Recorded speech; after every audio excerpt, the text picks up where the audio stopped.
something, I'd like to share some ideas and thoughts with you. I'm not asking that you believe anything that I say. I'm not asking that you agree with me. And if there's something that I say that can fit and work for you, I say use it. If not, discard it and let it be. One of the things I have realized, and many of us have, that if you want something out of life, if you want to change yourself, if you want to acquire something, if there's some goal that you want to reach, that is really not easy as some people will make us feel. That living your dream, changing your behaviors, overcoming negative habits, it's challenging. It's hard.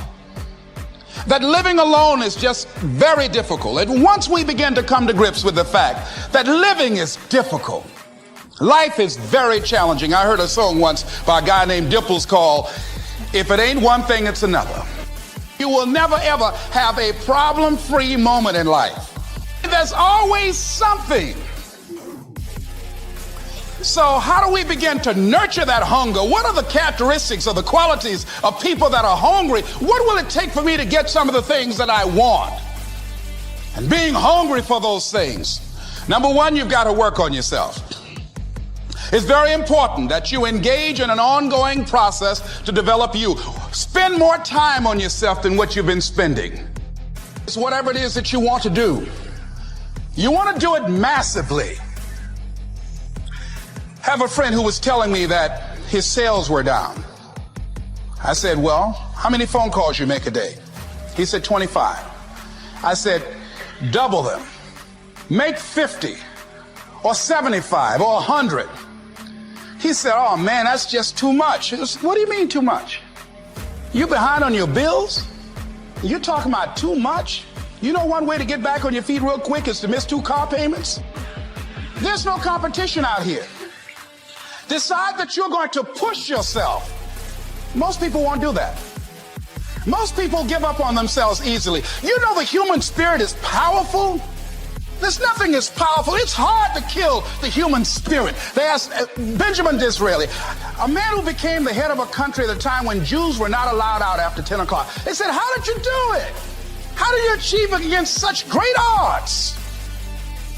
It's very important. You owe that to yourself. I was reading a book by Og Mandino called The University of Success. Read one line, gave me a chill. I didn't have to read anything else in the book. He said, many of us never realize our greatness because we become sidetracked by secondary activity.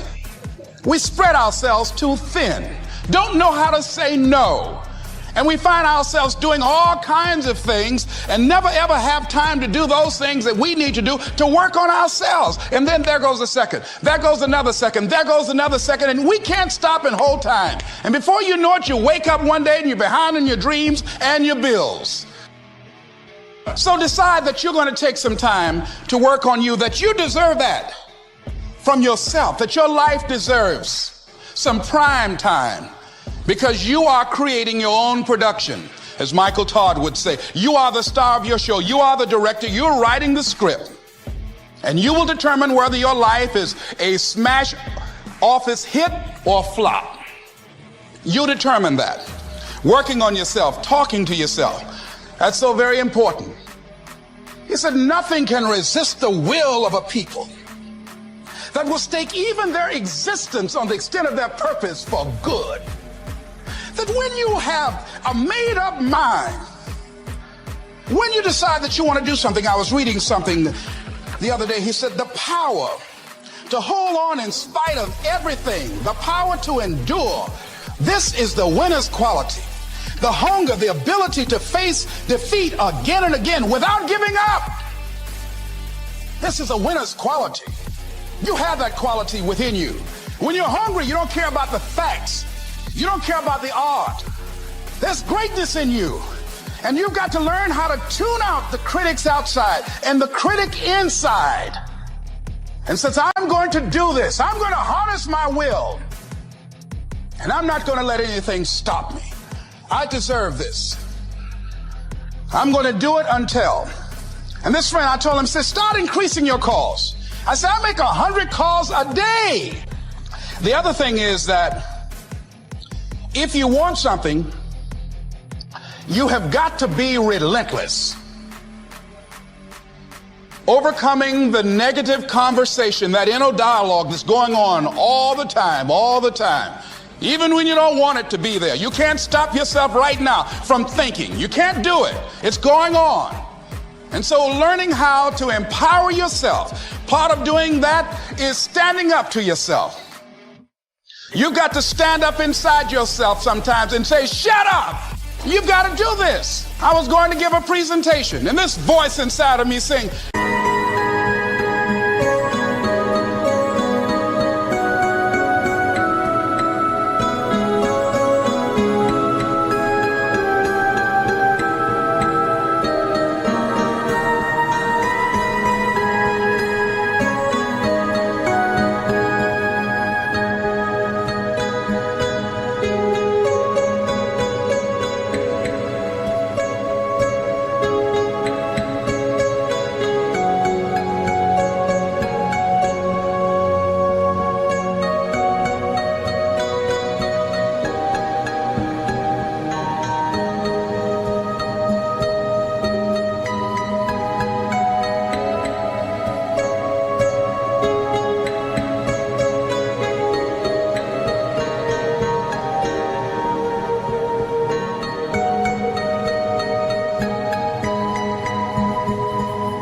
you can't do this. You don't have everything it takes. Shut up. You'll get scared sometimes. Your mind will go blank on you. Some people you will allow to unnerve you. And you wonder, what's wrong with me? I'm not crazy. That's why you've got to learn to make a conscious, deliberate, determined effort to stand up inside yourself. Working on yourself, watching that inner dialogue, it will determine the quality of your life. When you're working on something you want to achieve, you have got to stand up to that voice.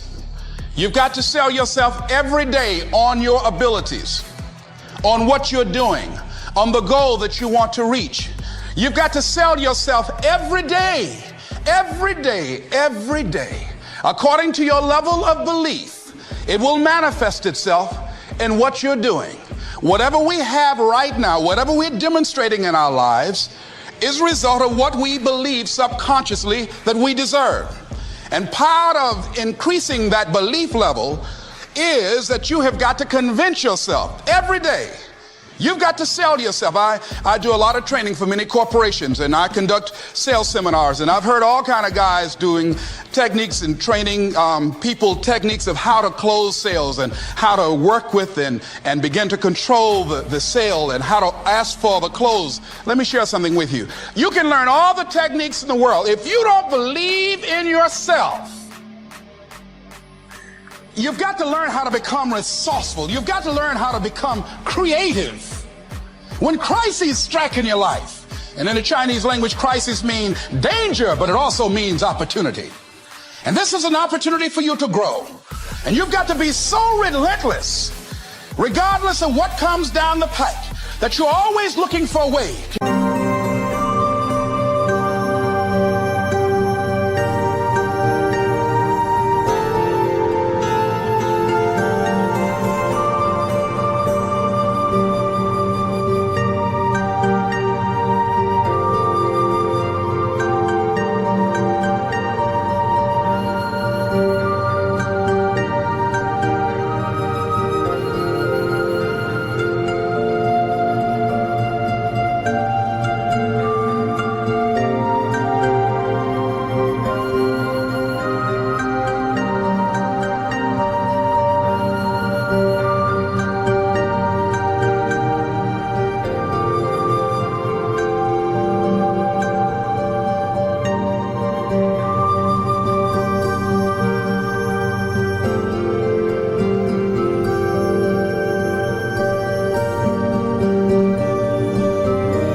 Over, always looking for a way that you can break through, and always looking for a way that you can strike a telling blow. Live your life with passion, with some drive. You've got to watch the people, the relationships that you develop. Have people of kindred mindsets. If you're around folk who are dead and negative all the time, they will affect you. You want people that are around you that have smiles on their faces, looking good. So you've got to watch your countenance, watch your face, have an uplifted expression, watch your body posture. All of these things affect you psychically. I started being the last one to leave there. I started working harder than anybody else. The other guys could not. Why would you work so hard, Les? I said, I'm not working for them. I have been cheating, Bert, I thought. I've been cheating myself and my family. Wherever you are, whatever you're doing, do it with everything that you have. Develop the habit of giving more than what you're paid for. Develop the habit of setting standards that others will be measured by. Someone said, do not go where the path may lead, but go where there's no path and leave a trail.